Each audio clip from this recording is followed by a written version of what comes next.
Hi, everyone, and welcome to another episode of Unpacking Possibility. I'm your host, Tracy Stein, and today I'm really excited to introduce you to Erika Andersen. Now, you may actually already be familiar with Erika because she's quite a force. She is the founding partner of Proteus International, a coaching, consulting, and training firm that focuses on leader readiness. And she's been doing this for a long time. She's worked with organizations that you've absolutely heard of, like Amazon and Spectrum and the Yale School of Public Health. And she's the author of 4 best-selling books. Now, today, we're going to talk about her most recent book, Change from the Inside Out, Making You, Your Team, and Your Organization Change Capable. And I can't think of anything more apt in this era of constant change. So welcome, Erika. Thank you. I'm thrilled to be here. I'm really excited to learn more, not only about your book, which, by the way, is very psychologically sound, and we'll get to that in a bit. I enjoyed reading it, but your journey, because it's so remarkable. And I'd love to hear a little bit more about that. So we spoke about this just a bit before we started recording, but I thought it might be useful and interesting for your listeners to hear about how I started my company. So my company, Proteus, I started in 1990 when, it was a different world then.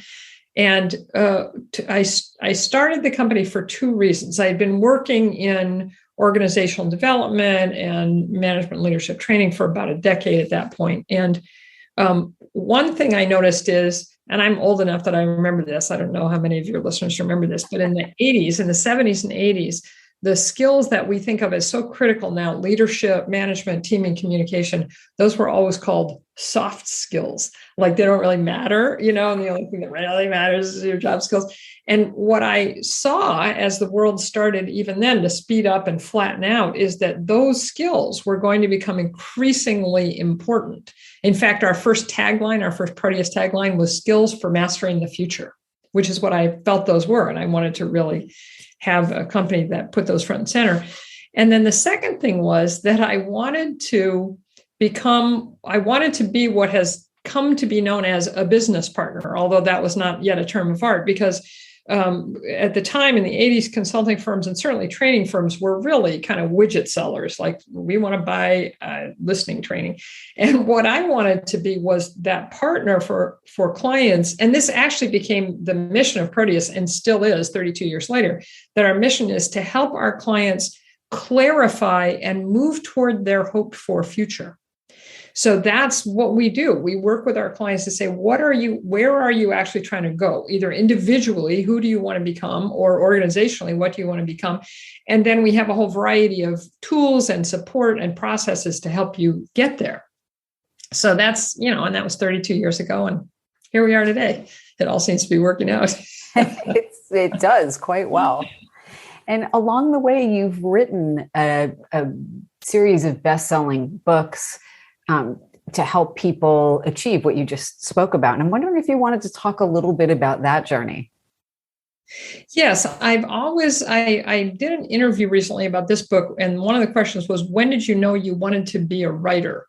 And my answer to the question was, I don't think I ever didn't want to be a writer. Even as a little kid, I remember being in school, and when there was an essay, I would get all excited while everybody else was rolling their eyes. I just have always loved the language. I've always loved writing. I've always loved the process of saying something that seemed important to me as clearly as possible and in a way, both in a clear and engaging way, in a way that was both clear and would help people go, oh, And when I started to write books, and this has been true all along, my first book came out 15 years ago, it's because I got curious about something that seemed important to me.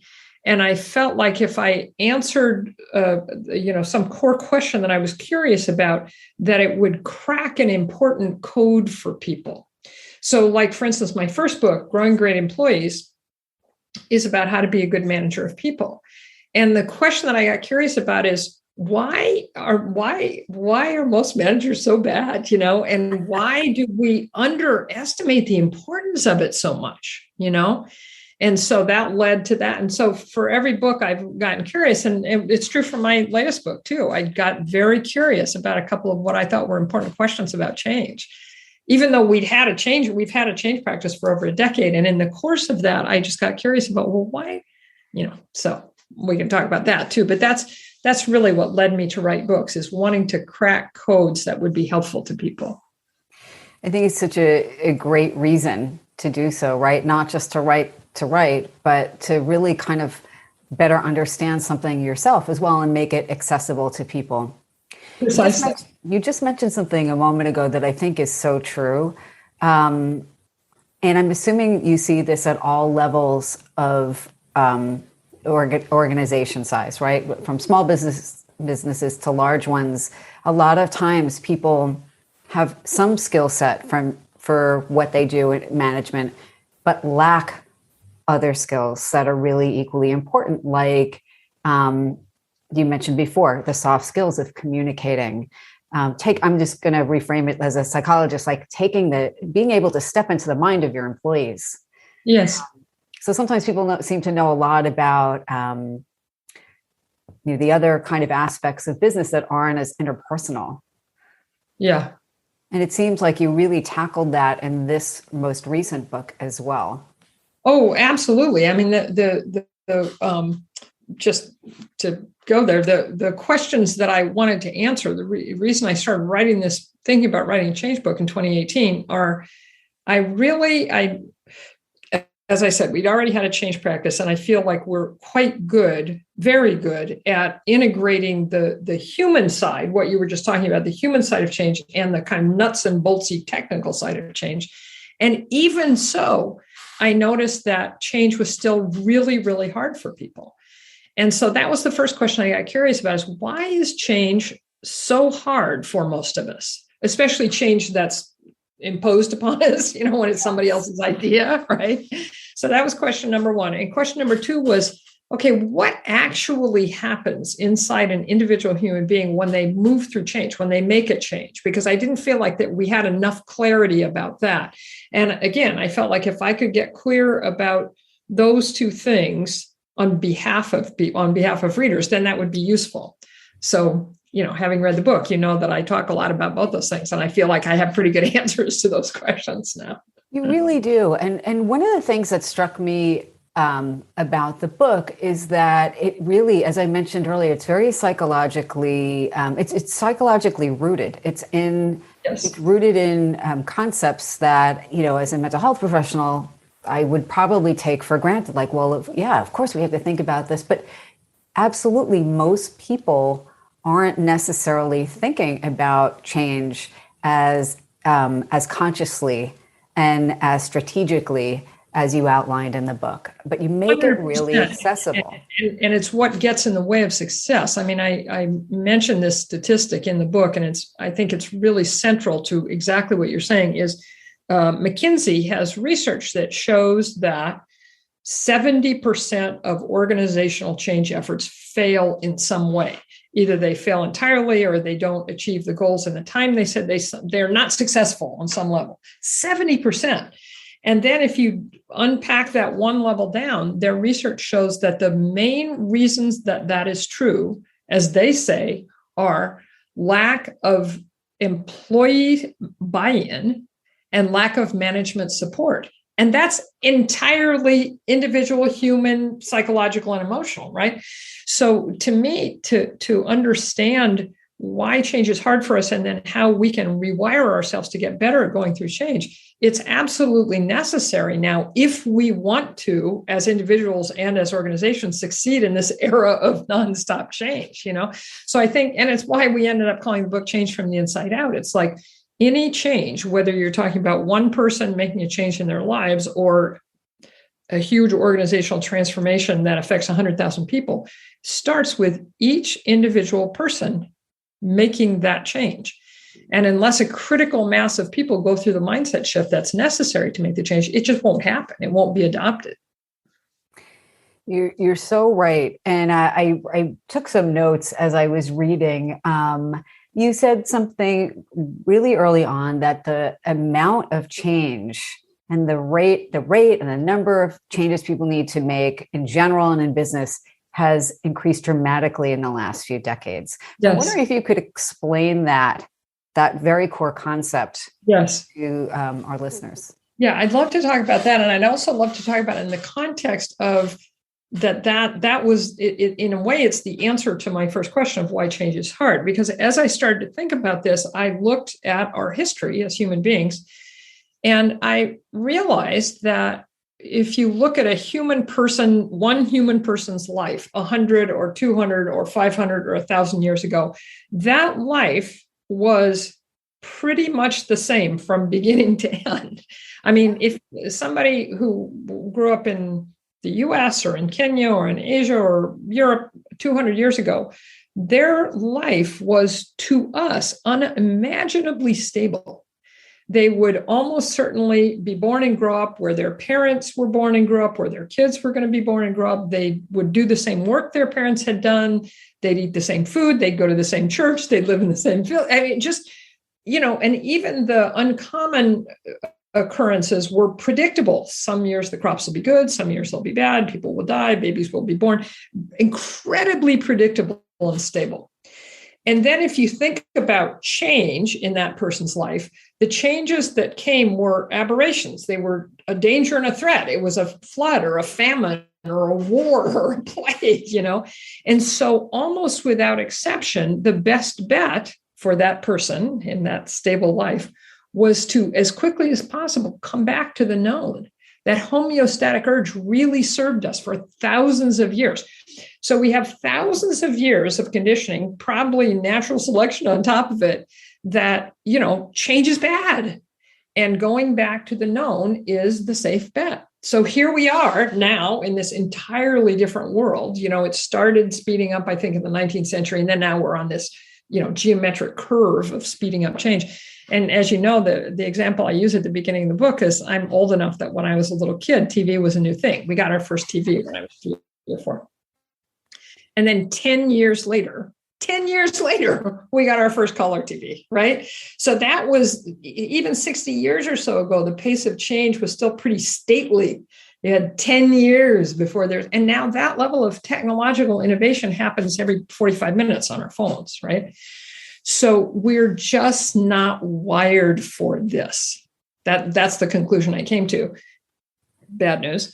Good news is we're capable of rewiring ourselves. You know this as a psychologist. We're capable of learning how to think differently and respond differently to circumstances. So that's where I went next, is how do we rewire ourselves? So talk a little bit about that, because you're absolutely right. We do seek this homeostasis, both biologically and psychologically and socially. We've had a lot of change imposed on us. You alluded before to, it might have been before we started recording, I can't remember, but change that is imposed upon us feels much more challenging than change that is something we reach for ourselves volitionally. Right. And it's interesting, sorry, a little tangent from there, is that my most recent podcast episode, I talked about how even good change can induce feelings of grief and anxiety. Yes. And this false kind of idealizing of what we left because it was easier in the sense that we knew it. Exactly. So that leads right into what I then found, which was the most exciting discovery, is so I really thought and observed and questioned and asked a lot about this and came to this thing that we've come to call the change arc, which is my depiction of how people, generally speaking, go through a change when they do make a change.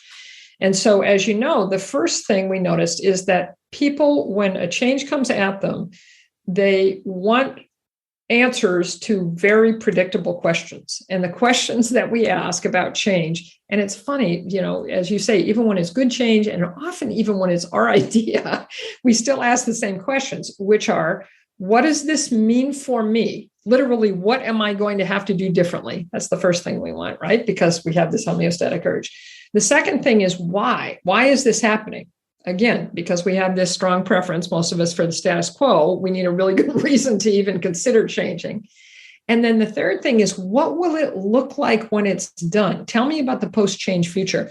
And it was so interesting, Tracy, when I was researching for the book, I found, and I'm sure you're aware of this, that a lot of psychologists now seem to believe that our deepest fear is fear of the unknown. Sure. And that also just completely lines up with homeostasis, coming back to the known. So if you're telling me that I need to change, I don't want to just have this murky, like I have no idea tell me what it's going to look like. So we start gathering that information. We call that the proposed change phase. It's just like, tell me what you're actually talking about here. Then, and this is the heart of it, and the reason we call it change arc is because it's harder on the upslope and easier on the downslope. So as you're going up the change arc and as you're gathering this information, and this goes right to what you were saying before, generally speaking, people's initial mindset about a change, particularly one that's being imposed upon them, is that the change is going to be difficult and costly and weird.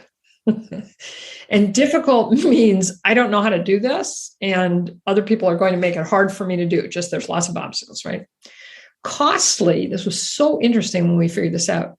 Costly means I assume this change is going to take from me things I value. And it could be simple things like time and money, but it's more likely, you're more likely to assume that it's going to be important intrinsic things like identity and power and reputation and relationships and freedom, right? All these things, it's going to take all this away from me. And then weird just means, oh, this is not how we do things around here. So imagine that you have, it's a kind of negative confirmation bias because you're assuming the change is going to be difficult, costly, and weird, even as you're asking these questions. So you say, well, what is this change going to mean for me? Well, you're going to have to learn how to do, oh my gosh, that's going to take so much time. And why are we fixing a thing that's not broken? And I've been doing this way 20 years, right? So even as you're asking those questions, you're answering them negatively out of your mindset. So then what we noticed is that when someone actually does make a change, it's most often not much changes externally. It's just that their mindset shifts, literally. And they start saying to themselves, in effect, oh, you know what? I can see how this change could be easy, or at least doable. I can see how this change could be more rewarding than costly, that it could give me more than it takes away. I could see how this could be normal. I'm looking around. Maybe other people that are like me will start doing it. And this is why it's so important for leaders to model change. My boss, who I like and admire, she's doing it, and so it starts to feel normative. And we noticed that as soon as someone was fairly consistently thinking, oh, this could be, not even that it is now, but that it could be easy, rewarding, and normal, then they're open to learning and then doing the new behaviors that the change requires, and the change can actually be adopted. So we realized that the heart of that change arc was this mindset shift, which is so exciting because we can shift our mindsets, right? That's not dependent on anybody else. So true. I'm having a million thoughts as you're talking about this, because we could talk about any sort of change in the same way, whether it's one person making a behavioral change, whether it's, eating better or starting an exercise program or moving to a new city and so forth, whether it's a social change, a change in the way we live our daily lives. And certainly the pandemic has caused many of those. And again, embedded in what you're saying is people tend to not only cling to reactively, very, fearfully in a way, to the way things are or used to be, but they idealize it and can make it seem better than it actually is or was. Totally agree, Tracy. And therefore, in the contrast, then the change seems even more difficult and costly and weird, right? It's like this old past, which was not even that great to begin with. No, it was easy, rewarding, normal. And so this new thing you're asking me to do, I can't even imagine how I can do it. People double down and get stuck. And so the important thing for us as individuals and for us as leaders to know is that helping ourselves and others move through that mindset shift is a service to humanity, service to ourselves, and a service to others, right?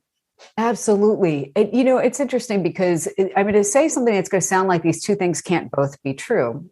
but on the one hand, again, we've been talking about how people tend to cling to what's familiar and requires less energy and effort to think about or to do. They resist change in a lot of ways. But so we're kind of wired for that. And yet we are also wired to be able to be cognitively flexible if we allow ourselves to make those shifts.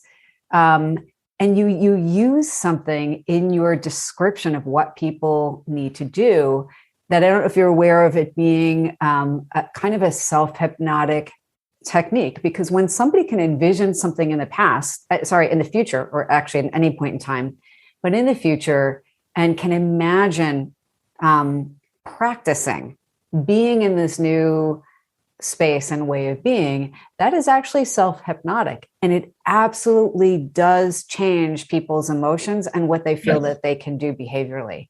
100%. Oh my God, I couldn't agree with you more. And we've taken advantage of that. As I said to you earlier, I've had some wonderful experiences with self-hypnosis myself, and also have been doing meditation for 50 years. And so that power that the mind has to envision, when we do another book that I wrote is called Being Strategic, and it's about this vision and strategy process that we do with companies. And a core of it is to put people in effect in a time machine, because people get so wrapped up in the present, but to say to them, okay, so envision your company 2 years or 3 years from now, when it's the way you want it to be. What does that look like? And not only can people do that, it kind of gets them past their stuckness, but they can envision wonderful futures. And then to your point, it makes it so much more likely that they'll move toward it. Because when you envision, I'm basically just saying what you said. True. But when you envision something powerfully, it assumes a reality in your mind and even in your body. And so I'm basically just agreeing with you. I think envisioning the future when a change has been made, the more you can help people do that, the more you can unstick them from their fear and hesitation. Yeah, I'm thinking of a bunch of reasons why that's probably true. And, one of them is that when we mentally rehearse doing things that could be scary, we desensitize ourselves to the scary part. We practice. We experience the success before we're even successful, which makes success more likely. Exactly right. Yeah, so it really is self-hypnotic, and it is, it's such a commonly used kind of technique in guided imagery. It's useful because, again, we're made to be able to do that, but it absolutely takes the sting out of it, and shifts our. That's really true. As you said that, Tracy, I was thinking about a session that I was doing just recently, a vision strategy session with some clients, and their vision implies a lot of change. It was, where we want to change our company in a variety of ways. And there was one guy who was pretty, negative's too strong a word, but he was skeptical. Okay. And then once we created the vision, it's something really shifted in him. And he came to me in a break and said, we really could do this, couldn't we? And I said, yeah, I think you really could. And so it not only took the sting out of it, as you said, which is right, it kind of moved him into this hopeful place, which was really powerful. It really is. And, I'm just thinking, you mentioned the social phenomenon of when you see other people doing something, not only doing something, but feeling comfortable and optimistic doing it and feeling like it's a good thing, that really does kind of radiate out. It does make any kind of change easier. And there's kind of ineffable thing to it too, because it's more than just modeling. It's this kind of intangible, but very potent kind of thing. I think that's right. And modeling is, as you say, it's just the tip of the iceberg, because one of the things that I learned a lot from one of my business partners' brother, his name's Peter Mitchell, and I give him props in the book. He has a company that does social marketing, which is, marketing behavior change basically to large groups of people. So they've done campaigns many years ago, they did campaigns about wearing seatbelts, or they've done campaigns around teenagers not smoking. And I've learned a lot from listening to him and reading his stuff about what normal means. And it is that the power of normal, because we are tribal creatures. When we look around and see people who we think of as being like us, yes, doing something, then it normalizes it. Then it's like, oh, okay, then that seems like that. Not only is that an okay thing to do, it seems like something I could and should do. So it is a very powerful social construct. And I know I said this before, but I want to emphasize it. Those of you listening who are leaders, this is why it is so critically important for leaders to lead the way in their actions and in their words with a change, because that is a huge part of normalization. That when people we admire and emulate and think of as the arbiters in a way, which is what we think of as good bosses, do something, we're much more likely to be open to considering doing it. And, we've all had the opposite experience, I think, of working in a company where a boss tells us to do something that they are clearly not doing themselves, and they lose all credibility. No, everybody's like, well, I'm not doing it, It's so true. I'm just looking at my many, many notes here. One thing I think that people will relate to right away, and in keeping with what you've been saying, is you use a real world example of a company going through the process of change, from the very uncomfortable original initiation by one person, a small company, to, throughout the whole process. And I'm wondering if you want to talk a little bit about that. Yes, let me step back, because it's all about the power of story. So each one of my books has had a frame story, if you will, or either a frame story or a small group of human beings that I use as models. But story is so powerful.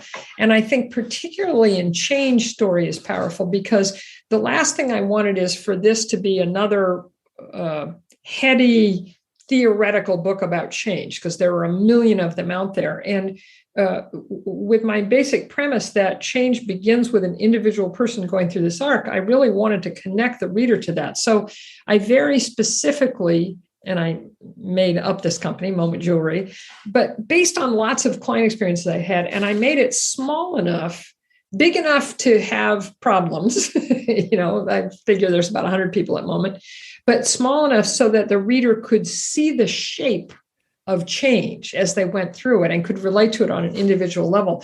And it's so funny. I feel like I know these people, Jade and her dad, and I wrote this whole backstory, and a lot of people have said to me that it was helpful to them to have that connection.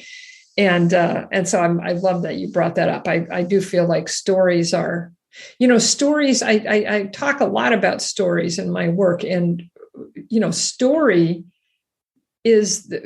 are the DNA of certainly pre-literate societies. Before we were able to read and write, stories were how we communicated the important stuff, because stories are much more memorable and sticky than just factual recitations. So again, I look to history a lot. For many, many, many thousands of years, we've told stories. I mean, I don't want to tell me if I'm going too far afield on this, but there's a part of Spain that my husband and I love. Northern Spain is called Asturias. And there's a cave in Asturias called Tito Bustillo, and it has cave drawings that they figure are about 30,000 years old. And the only reason they're so well preserved is because at some point in the distant past, there was some kind of a landslide, and it was, so it was closed. And then some hikers, some kids 30 or 40 years ago, found it. And as you look at it, you can see that it's stories. It's the stories of, here's how we hunted these animals, and here's how we, fell in love. There's hearts and people. I mean, we've been telling stories for tens of thousands of years, So I feel like that's something from the past that we can carry forward and really use well, is to continue to tell powerful stories. Like the story I just told about Tito Bustillo, And it's totally true. And I think that's one of the many reasons why the book is so approachable. I was thinking, I was laughing to myself a little bit as I was reading it because I had this kind of dual awareness of myself reading the book and taking in what you're saying and thinking like, well, I don't have a business degree and I could very easily and readily understand what you were saying and why it was important. And the story definitely makes it that much more approachable, wherever somebody is, whether they are somebody with a lot of expertise in business or really none. Yes, I love that. Thank you, Tracy. And when I sold the book to my publisher, I have a weird way of I write books and then I sell them, which is the opposite of how most people do it. But it worked out and good for the publishers because then they're not kind of buying a pig in a poke. They see what they're getting. But when I was talking to this wonderful man, Neil at Baracola, who ended up being my editor, he said, well, so who is this book for? And I said, I know I'm not supposed to say this, Neil, and it's for everybody who's going through a change. And he laughed. And he said, yeah, we're not. So who's it really for? And I said, okay, if I had to narrow it down, it's for leaders who are tasked with helping their teams and their organizations through change. That's the kind of bullseye. And I really hope that anybody who picks it up will be helped to understand better about how change works and how they can become more change capable. Absolutely. I think you've achieved your objective. Absolutely. So I'm just trying to look at my notes again, just because I have, again, a million questions and I don't want to bombard you with all of them. You already spoke about how the why needs to be personally meaningful, of course, with every change. I put an asterisk next to this. You said fear is not a great motivator. I'm so glad you said that because I think there still remains this myth that scaring people makes them not only make change, but stick with it and do well. Can you talk a little bit about that? I feel so strongly about this. There's a very famous, I shall remain nameless, change guru kind of who really talks a lot about burning platform and about the best way to get people to change is to tell them that if they don't, they're all going to die kind of. And fear is not a great motivator. It's a powerful short-term motivator, like a stick of dynamite. But as you know this as a psychologist, it's a terrible long-term motivator because it's so exhausting. And so what people try to do, even though they're motivated in the short term, is figure out how to get away from it. Yes. And the change, that mostly means like, okay, I'll do what you're making me do right now, but I will try to just get it. And now I feel even worse about this change because you're scaring me into it. So I'm either going to leave the company or find a way to kind of like hide out until it's over. It has huge backlashes that are not helpful. And so there's all that. Plus, it's just not good on a human interactive level. I mean, if you scare somebody, then they don't trust you. And so that doesn't work long-term either. No, absolutely. And as you were saying that, I was thinking also, if your management style is to generate fear or, be coercive, what happens is that you won't hear on anything honest from your employees. Like you said, they'll be motivated to avoid negative consequences, including negative interactions, but you won't actually learn what's really going on, including good ideas that could be helpful that you might not have thought about. That is so true. You won't get their best and you won't get the worst. And in change, both of those things are so critical because when you're, in our 5-step process, the last step of our change model is keep the change going. And one of the reasons that's important is because every change, no matter how small, has unintended consequences. Oh. So even if you plan really well and you help people through the change, things are not going to turn out the way you thought because anything we do relative to the future is just our best guess, right? So things are not going to turn out the way you thought. And if you don't have a good, trusting, open line of communication with the people who are affected by the change, you might not even find that out. You might not even find out that it's not going the way you want it to. But second, even if they're willing to tell you that, which is unlikely, then they won't be willing to share their ideas with you about how to make it better. So couldn't agree with you more. That's one of the reasons fear just is not great in change. It's just not. I'm so glad you said that. So, embedded in what you've said before is managing your self-talk. Yeah. And you gave some examples before in terms of your envisioning the change being positive, whether you're a leader or someone having to adapt to change. Can you give some examples of what useful, healthy self-talk is around organizational change? Well, if you don't mind, I'll step one step back from that. And I did I guess a webinar, modern webinar, a Zoominar, with a group of senior leaders in one of our client companies yesterday, and actually taught them how to manage their self-talk. And so I'll give a little 2 minutes on that. So here's our process, which I learned from a mentor of mine, a wonderful guy named Marty Seldman, many, many years ago, who had written a couple of books about self-talk. So if you're trying to get control of your self-talk, because we get, this as a psychologist, we just get run around by our self-talk all the time. It's mostly unconscious, and it, kind of like tells us to do stuff. And so, and a lot of our, we all talk to ourselves all the time. Some people in words, and some people they're now discovering in images, but it just is this constant internal monologue, some of which is fairly benign. Some of it's just like, I like oranges. That person has pretty eyes. I don't like these shoes, but then some of it is just remarkably unhelpful, especially our self-talk about change. So the first thing we encourage people to do is recognize what they're saying to themselves, especially, and I always say, work backwards from your negative reactions. So if a change is coming at you and you're feeling anxious and fearful and hesitant, just notice your internal monologue. Notice what you're saying to yourself. That's what recognize means. And then, and I'm sure you have encouraged people to do this, we say, record it, write it down. When you write down your self-talk, either electronically or physically with pen or pencil, it separates you from it. And so you feel like you can have control over it. When it's just when it's inside your head, it feels so intrinsic and true. It's like, it's the way it is. So you write it down. And I remember the very first time I did this, which was 30 plus years ago. I'll tell you about the situation I was in. It's a good example. It's a good example about change. So it was when I first started my company. So this is 1990. And I was going to be talking to a prospective client. And I was sitting in this person's waiting room. And he was an older, senior, white guy, regular, who was running things 30 plus years ago, right?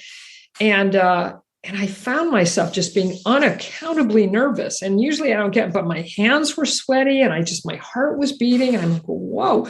So I worked backwards from that. And what I was saying to myself was, I'm young and a woman, and he's going to completely dismiss me. Right? Probably was wrong. Predicting that this new situation, this change situation, was going to be difficult, costly, and weird. I was predicting that to myself. And it was so funny. I heard myself say that. I pulled out my little, yellow pad that I took in the library, and I wrote that down. I'm young and a woman, and he's going to completely dismiss me. And as soon as I wrote it down, it was so great because I said to myself, wait, I don't know if that's true, right? As soon as I wrote it down, I had enough separation to question it. So then the third step is then revise. And we encourage people, and this goes to the heart of what you were asking, to revise their self-talk so that it's more hopeful, yet still believable, seems accurate to you. Because if you revise it to something that seems like, pardon my French, BS, it won't have any impact on you and you'll just slam back to your original, right? So if I'd said, oh, he'll love me, I'm not going to believe that. I don't know if that's true, right? So instead, what I wrote down was, I don't know how he'll see me. Absolutely true. And I have a lot to offer. Also Isn't that great? Yeah, accurate, fantastic. Hopeful, not made up. I don't know how he'll see me, and I have a lot to offer. And it was like magic, Tracy. My hands unsweated, my heart calmed down.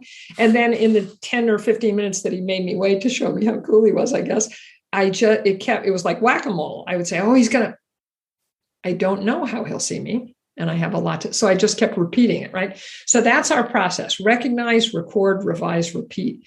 And you can do that in any circumstance, but it's especially valuable with change. When you see yourself saying, oh, this is going to be so hard and I don't know how to do it. Wait, I don't know how hard it's going to be. And they say they're going to have some training. That's accurate and hopeful, right? I love that you said all that. And I did make a joke when you were first telling your story. It's like, well, it could have been true, or it's probably true. Because back in the 90s, to show up as a woman and a young woman, I think it would have been very hard, most likely to have been heard by some senior male exec. I don't think that there's anything wrong with saying that. The reason I'm mentioning that is because a lot of times people's fears might have some grounding in Yes, previous exactly. experience. Yes. Those are the harder ones to shift. But you were spot on, even without thinking, having your system, formally created. Then you were spot on, because even if there is some likelihood that that's true or that has actually happened before, you didn't know, and that probably shifted the outcome of that meeting. I'm sure that it did. I'm sure that it did, because I did exactly what you said. It just shifted my assumption to the neutral. I don't know how he'll see me. And the second half was kind of like, the subtext was, and even if he does see me in a negative way, I have a lot of value to offer. Yes. Right? Yes. So I know when I went in to see him, I was 80% less nervous and felt confident in my value and open to him as a person. I don't know how he's going to see me. I know that changed the outcome. He actually became a client, and we had he retired recently, but we had, 30 years of friendship. So yes, I'm again, just completely agreeing with you. There's something very osmotic about the shifts we make inside. And again, whether you're a leader at a company or you're somebody going for a job interview or any other situation, I think we often forget that situations there's something dynamic kind of built into most situations. There's something mutable that when we shift, there's all kinds of other stuff that shifts that people pick up on, whether it's consciously or more subconsciously. 100%. I feel like, in so much current and recent research about humans and their interaction shows this, we're connected on so many more levels than we even recognize. And so I love people like Martin Luther King and Mahatma Gandhi, who basically said, be the light, be the light that you want to see in the world. Be that. That's the most powerful thing. And it really is, like, on many levels, osmotic and psychological and emotional, like the way you get rid of darkness is you shine a light. You don't try and remove the darkness. You shine a light, you turn a light, and we can be that light. And in change, especially as a leader, that is really important to know, that to not get, because sometimes as a leader, I know I was just talking to some clients who are going through a huge change, and we were talking to one of the leaders of the change team, and I could tell he was a little beaten down. There's a lot happening. And I just said to him, look, you are such a powerful force for good in this. Don't lose sight of that, because you seeing clearly where we're trying to get to, and that you can get to that, is very powerful. And I could tell that was really helpful to him, really reassuring and helpful to him, It's so great. There's so many gems in what you're talking about and in your book. Erika, I'm wondering, what have I not asked that I should have? What, as we were coming to the close of our time together, but what is something that you would like to share that we haven't yet touched on? Well, we've touched on it a little bit, but I want to reinforce it because it's so critical. I know this time can seem so overwhelming to people, and it is. I mean, there's so much happening, and gosh, I was saying change was already like a geometric curve, and now it's just on the vertical slope of the geometric curve. The pandemic just took the top off of change. I remember, I'm sure everybody has a similar memory, when we were almost exactly 2 years ago, we were just understanding that this was something really different than anything else. And I remember, this may seem so silly in retrospect, but I remember right around this time, toward the beginning of March, I found out that they were going to cancel the St. Patrick's Day parade in New York. And I was like, what? They can't do that. And then 2 days later, I heard that they were canceling the NBA finals. And then 3 days after that, I heard that they were closing all the schools. So it just was like, it just kept ramping up. They can't wait. They can't wait. And so that we've all experienced 1,000, they can't possibly, we can't possibly. So I feel like it's just taken the lid off of change, and people are exhausted, and people are wondering, people are still trying to, that homeostatic urge, when can we go back to normal? It's not going to go back to normal. It's going to be a new normal. It's going to keep evolving. So in the midst of that, what I really want people to understand is you can become change capable. This is within your power as a human being. You can rewire yourself to be open to change, to see change, necessary change in a neutral way, and to be much more fluid and capable of going through it more quickly, less painfully. We can do this. We have it in our power, every single human being, to become more change capable. That's so true. And I love that. And it's a wonderful summary of all of the gems that are in your book and in your work in general. So the book, Change from the Inside Out, Making You, Your Team, and Your Organization Change Capable. Erika Andersen, thank you so much for being here. Where is the best place for people to find you and more about your wonderful book? I love that question. So they can go to my website, which is Erika Andersen. Both my names are spelled oddly, ErikaAndersen, erikaandersen.com. And they can also go to my business website, which is Proteus, Proteus-international.com. You can find out about all the work we do, my books, my podcast, whatever you'd like. And you can also find out how to connect to me on social media, which I would love. So that's right. And I forgot to mention that your podcast is consistently a top-rated leadership podcast. It's 15 minutes, and it's hopefully you'll always have practical takeaways. So that's wonderful. Erika, again, thank you so much for being with me. This has been another episode of Unpacking Possibility. If you enjoyed the episode, I hope you remember to like, share, and follow. And until next time, be well.